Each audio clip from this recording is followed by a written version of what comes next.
Welcome to your A to Z guide to the 2023 Australian Grand Prix. Race number 3 of the season heads to the land down under for a race around the refreshed Albert Park circuit. A year on from a revamped track, further changes to the circuit this year are aimed at making this race even more exciting and giving drivers the most chances to overtake.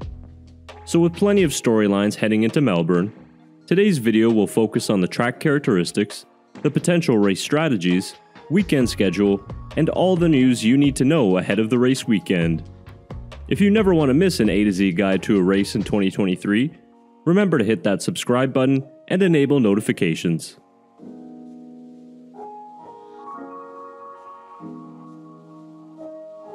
The Albert Park circuit is now a 5.2 kilometer, fast-paced track that sits in the middle of Melbourne and is one of the most interesting tracks on this year's calendar.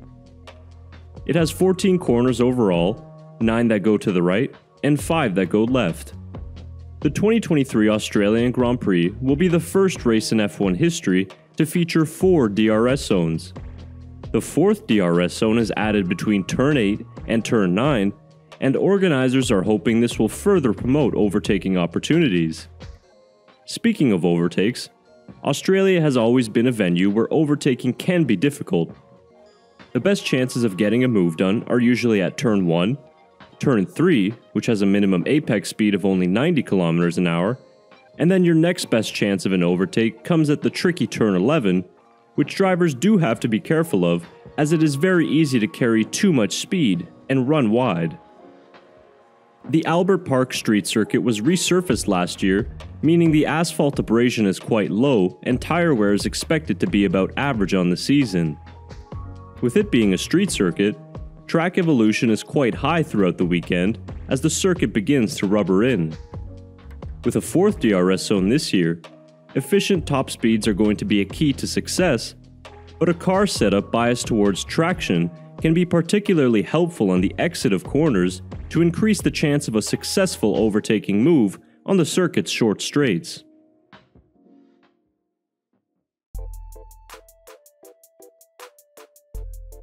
Albert Park has been the home of the Australian Grand Prix since 1996, and it has provided us 23 Grand Prix worth of great memories and exciting moments. Australia has typically been the season opening race for F1, but since 2019 it has moved slightly further down the calendar.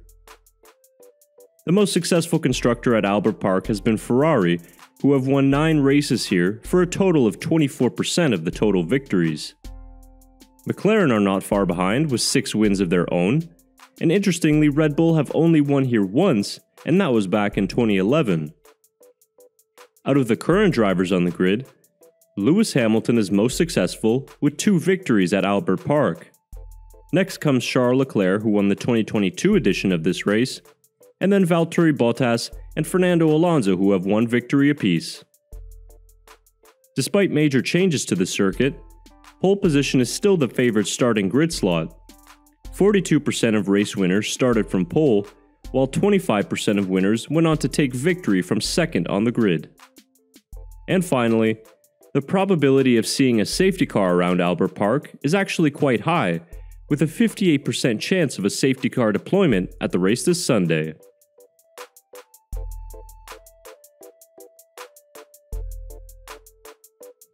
The Albert Park street circuit was resurfaced in 2022 with some metallic elements included in the aggregate, improving the grip from the tires.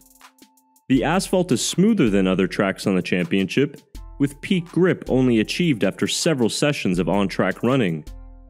That means tire wear is not very high, and the track surface is not abrasive, so it doesn't chew up the tires. Last year's winning race strategy was a one-stopper by Charles Leclerc, with all teams using the hard and medium tire during the race. The difference this year will be in Pirelli's tire nominations, as they elect to bring the C2, C3, and C4 instead of last year where the soft compound was the C5. This in turn should give teams more options on race strategy, as some drivers might be willing to start the race on the softer compound to give them an edge at the start.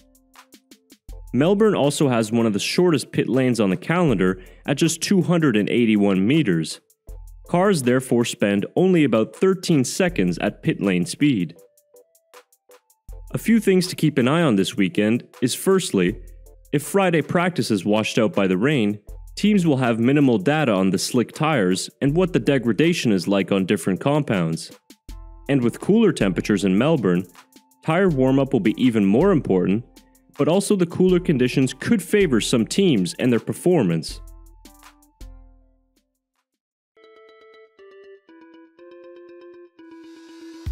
Here are the session start times for free practice, qualifying, and the race for this weekend.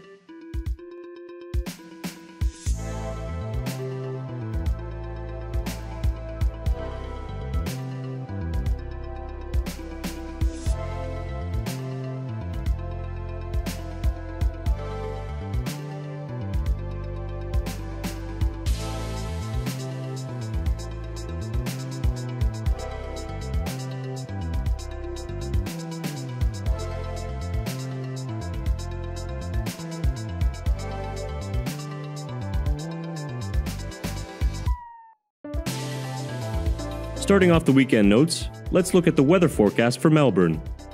Conditions this weekend will be quite cooler than usual, with only a high of 19 degrees on Friday. Free practice on Friday is expected to be hit with scattered rain showers, but the rest of the sessions are expected to be dry. Looking at the tires for Australia, Pirelli have brought the C2, C3, and C4 compounds.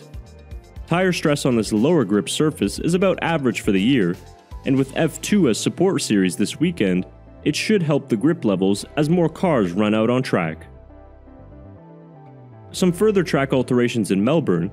The grid boxes have been widened by 20 centimeters following 2 grid starts infringements by Esteban Ocon and Fernando Alonso to start this season. So that'll do it for your preview to the 2023 Australian Grand Prix. Be sure to comment your podium predictions down below. And if you enjoyed watching, leave this video a like, and we'll see you next time.